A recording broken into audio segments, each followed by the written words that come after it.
You are here a little longer than a lot of us right now. Could you tell us, uh, based on your experience, which were the different type of churches that the people, our Afro people used to attend in the province of Limon, including Sikirs and the places where you were, where you ministered? Like which would be those different churches that our people will attend? In the Atlantic zone, there was this concentration of the, as we call them today, the Afro-Costa Ricans, the blacks, if you don't mind, and most of them were from the island of Jamaica and many other places in the Caribbean basin, for that matter. And as you may have heard before, most of them came here because of the plantation of the banana companies, where you remember, I've heard about people like Keith, Minor Keith, and that was even before the building of the railroad. And so, therefore, there's one thing in life, especially for blacks, that the church is very important, because the church is that institution that helps us. If we can take out, even though that's important also, if we can take out the idea of looking down the road, like after that, where will I be, and salvation and all of that, which are very important theologically. But the churches stood for keeping, binding people together, for that matter. And so in the province of Liman, you had some very important churches of different denominations, the Baptists, the Methodists, Adventists, Evangelicals, and many others. Among them, one of the churches, not because I was from there, but one of the churches that owed a lot of fame in Liman was St. Mark's. And that goes back to the person who I mentioned, which was Father Ziari. Now, before Father Ziari came and the scenery, the churches came with the people who was transported from different places, because especially for blacks, uh, the church is very important. As I said before, repeating myself, whether it be for salvation or whatever. But apart from that, it kept people together with that vision. And at times we don't want to mention other institutions like lodges. Lodges was very important to the Negro race because it kept them together. And even though we cannot speak in regards to the trajectory of the Negro race in Lemon as we do in other places, because as I said before, they were brought so as to develop the idea, because many other people could not have done it because of sickness, malaria, and things like that. The people who were brought over to do that job could really stand some of those difficulties. And so, therefore, what kept them together? What kept them together was the institution like the churches. And so, therefore, the church was of great importance in their life, in their daily walks of life. The fact is that what we see on the outside is that looking forward to that, salvation and all that Christological idea and biblical foundation that we do have. But apart from that, the churches were of great importance to keeping together the people. And apart from that, if I can just put in a little bit of the political life, when our forefathers came here, I was brought here for that matter. You got to say it how it was. They didn't come here; they were brought here so that they could advance some of the work that was necessary with the production for banana and chocolate and things like that. eh, that was what kept them together. And so, therefore, it was very, and what I was going to say, they were not recognized as citizens of Costa Rica. That did not take place until somewhere in 1948 with Jose Figueres. And that's why, if I could just put a little bit of politics in there, you'll find that some of our forefathers, they were staunch liberacionista because they really had that admiration for Jose Figueres. And so these churches were of great importance to the Negro population in the province of Limon, because another thing you could look at and remember is that it wasn't only in Limon Center, but most of the churches all the way up to Guasimo, you had these English-speaking churches that were placed there in these sections. Thank you so much for that information. And politics is in everything, my You, darling. you bet.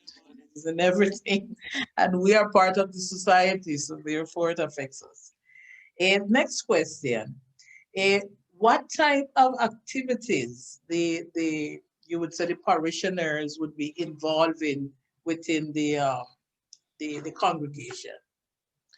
Activities as such, one of the most important things that most of these missionary had in mind, and if you look at, and I'm trying to get back there in my memory, most of the churches also had an outlet or an extension from the way of worship and Sundays for that matter. They also was interested in teaching, in education for that matter. And so therefore, back in those days, we're talking here about the 40s and the 50s and part of the 60s, when you had a lot of English schools in the province of Liman. And that was the reason for those schools was for education. And in the minds of most of these people who came around, like you might have heard, still it's there in some way, because thanks be to God that some of these things have been left behind. Unfortunately, we have lost a lot. But you'll hear of people like Major Lynch, Salvation Army. Uh, you had by the Methodists, you had another lady by the name of Miss Jessie. You had Teacher Thomas and many others, the Bernards and many others who were very involved in teaching the English language. And although even today, in many places, in many cases, I just smile, or, I look at it and I hear a lot of people saying that in Limon, they don't speak English. What they speak is patois. And when I hear that, I ask, do you really know what's patois? Because what's spoken in English, and I would say, and I'm sure that I may get stoned for this in many cases, is the fact that we have not been serious, and that's not the word I want to use anyhow, but we have not been, serious in carrying on what we have received. I say that because of what I've seen, because we have lost a lot today. So therefore, education was very important in the activities of the church. Apart from that, they were also the other side of enjoying oneself. And so the churches prepared other activities, which that's one of the things that I'm really sorry that has gone out. When you hear of things like quadrille, a, a maypole, and many other activities, which were activities for enjoying yourselves, ourselves, most of those things started in the churches. So therefore we have lost a lot of that.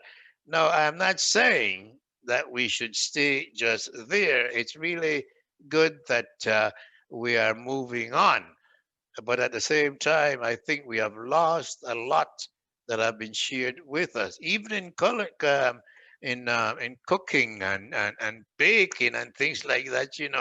I think we have lost a lot of that in some sense because not like first time. Now, looking at first time, for some reason, things was a little bit easier, I would say, even though it was not because uh, the what was gained back then, for labor, it's you can look at it that today it's different. Sometimes I joke with a lot of people and I says, yesterday will not return. I could remember, or I can remember when I was a little boy, and that's hundreds of years ago, that I enjoyed running to the shops.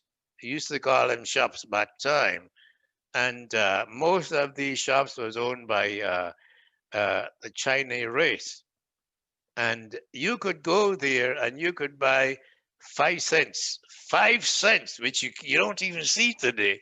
5 cents coconut, 5 cent evaporated milk. And because of that, I've always said the only evaporated milk that I know of, now there are so many names because, times have changed. And the only evaporated milk that I know back there was St. Charles. So, so therefore, all these things we don't have them anymore. So that's where I find that I say to myself that we have lost something. But in all these situations, even though at times we don't put them in that pocket, but the churches were involved in most of these things, keeping our people together.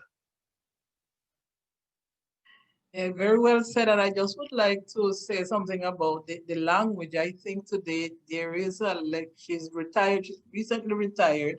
Her name is Marva Spence. And I think she, along with others that I don't know, but I know you always have people behind the scene working for our benefit. And now, because of the work of these, I think linguistics, Uh-huh. um, these academic in this area, now they refer to how we speak in Limon as the Creole language.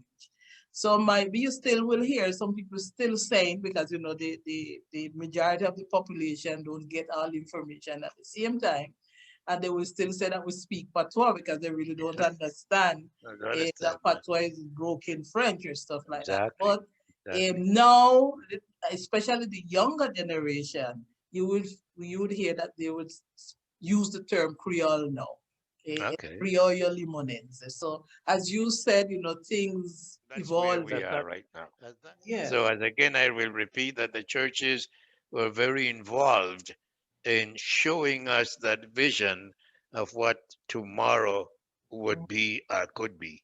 Right. Very good. So, and that same note, how the churches then serve the community specifically, But beside beside all the churches, I mean the different denominations, how they serve the community where they were established. It's beside the educational aspect that you mentioned. In which other ways the churches serve the community? well, I would say in many ways, because I think it's kind of difficult to psychologically understand what the next person is doing. But I would say, as a community, the churches, as I said before, were very important because they did all they could for the benefit of the people, even though back then they were living, we were living, let's use that term, we were living in a diaspora because we didn't have a state, we didn't have a country, we didn't have nowhere. No one was throwing us out of Costa Rica after we came and achieved and did what was necessary, like the planting of the bananas and things like that. But together, the churches worked to help for the benefit, especially of the Negro race in Liman, because a lot of times people would say that in Costa Rica there's no discrimination. No, let's step back and see what it is. It might not be as potent as it is in other places. No one was chasing us around, no one was lynching us, or anything like that. But there were certain opportunities in which we were not able to participate. So the churches helped in much in those type of situation. I would say philosophically or whatever, because even back then, and it still exists, not as it used to be. Maybe it's better now because I'm not in Le Mans for the moment. But one of the things that the churches, even though the denominations were different, and the idea and the philosophy in religion was different in many cases, and some would say, and I use this lightly, who are going to be saved and who are not going to be saved, and all this psychological and Christological purviews, but at least the churches worked together, because it still exists at the moment, and there is an institution that is known as Misionero, which all the churches, get to, even at the beginning they were not involved, but even the Roman Catholic are now involved in the situation because the mindset has been changed. I mean, you have got to accept the development and technology and whatever. You've got to accept that there is a lot of need in Leman. If we say there are no need in Leman, I think we have got to wake up out of that lethargy and see what's going on. And thanks even today that the churches together is trying their best to see what they can do for the province of Leman.